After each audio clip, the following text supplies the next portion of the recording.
because I promised you I'm going to talk about tips how you can start your own quilting bee. And I'm going to do that with the example of the online quilting bee I'm going to create with Kick-Ass Quilts.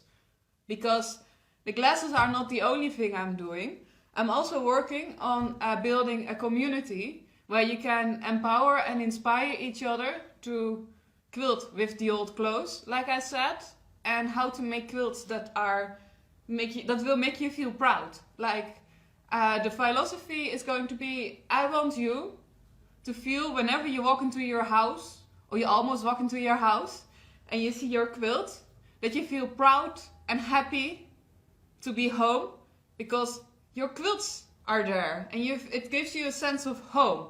So we're going to, quilting can be a way for you to feel at home in your house or in the world as well, because it's an anchor you can get back to. So, and I like the idea of like a phoenix that burns the old dam when it turns into a beautiful version.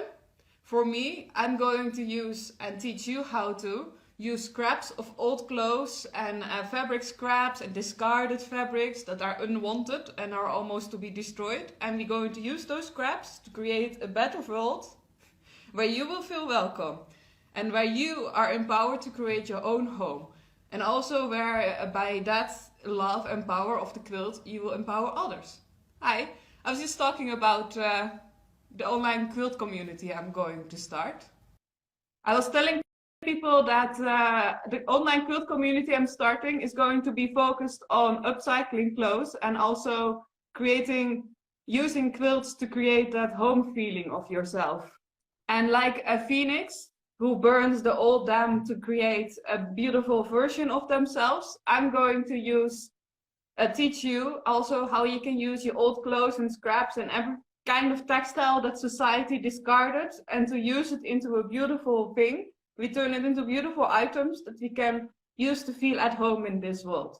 And yeah, it will make you feel better.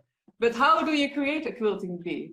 Like, you can also create your own quilting bee, of course. I'm using my online community as an example. And if you want to become a part of it, you can send me a DM. I will tell you more about it. Okay, very good.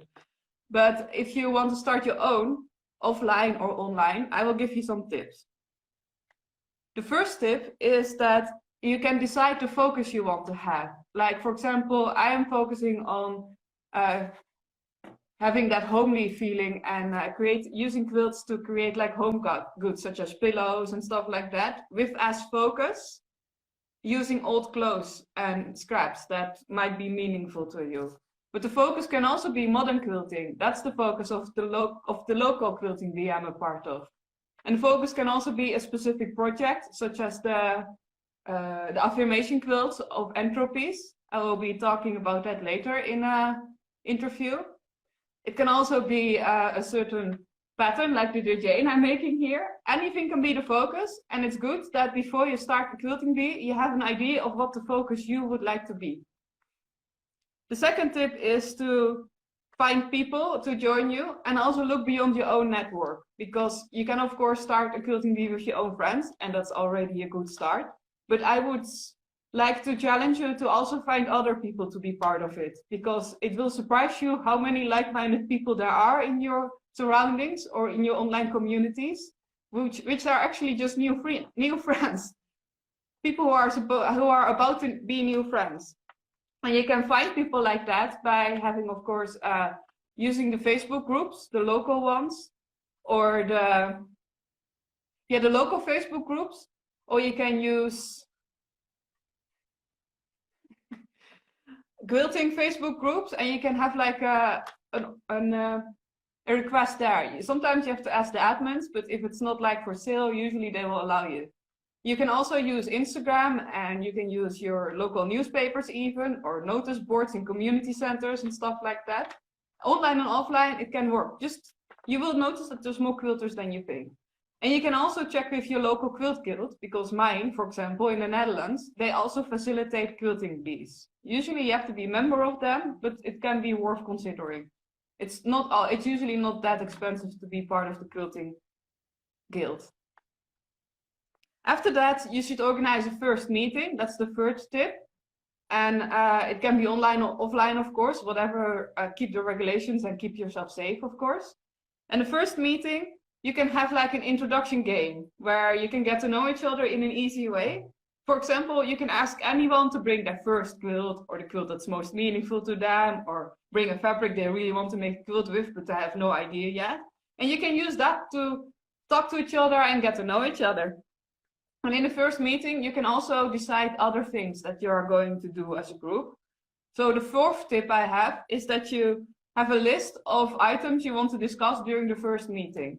Because if you have a structured basis of what people expect and what you expect of the people who join you, you can meet in relaxation. And it could be like, where are we going to meet? Is there somebody who's going to organize like a talk every meeting? How often are we going to meet? How many people do we want? Are we going to work on the same project? Or is it more like we are joining each other and we just work on our own projects?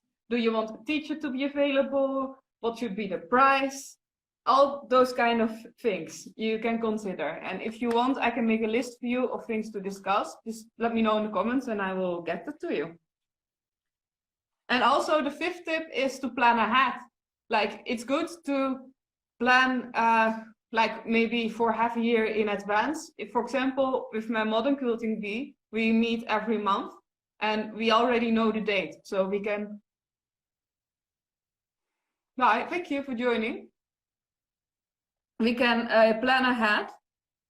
And in that way, every month, everybody knows what the date is. So it's also easy to schedule because we know everybody is busy these days. So if you plan ahead, you have more chance that people will join you. And it also doesn't matter if not everybody joins every time, of course. My mother's Quilting Bee, where she's from, they are like, before Corona, there used to be like, I think there are 40 people in total, and every time maybe 25 come. So it's just, it depends on how you organize it. And the community online community I am hosting, of course, is always open. So you can post whenever you want. But if you have an online community, it's also good to have like a monthly meeting like this, or a regular meeting like this weekly chat I do. And in the community, I will probably also do a monthly meeting where we can join and quilt together. And I will talk to you about something interesting. Because my... the Quilting Bee of Kick-Ass Quilts will be focused on upcycling and using quilts to give you that home feeling. And because of that, I will talk to you about it every month and give you some tips on how to do it and stuff like that. So yeah, that's it. My invitation for you is to try to start a Quilting Bee yourself, or to join mine, of course, if you want to learn upcycle quilting. And if you want to learn how to make a home for yourself in this world, because we all agree that we need change, right? We need to have sustainability.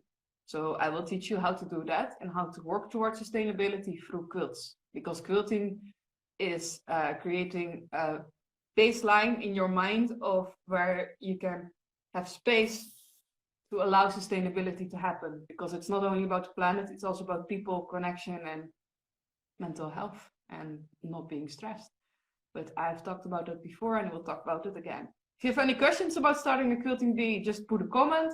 If you want to be, and if you want to become part of my Quilting Bee, also put it in the comments and follow me, subscribe to me, and I will talk to you more about how to make quilting your way of getting back to yourself and creating a home.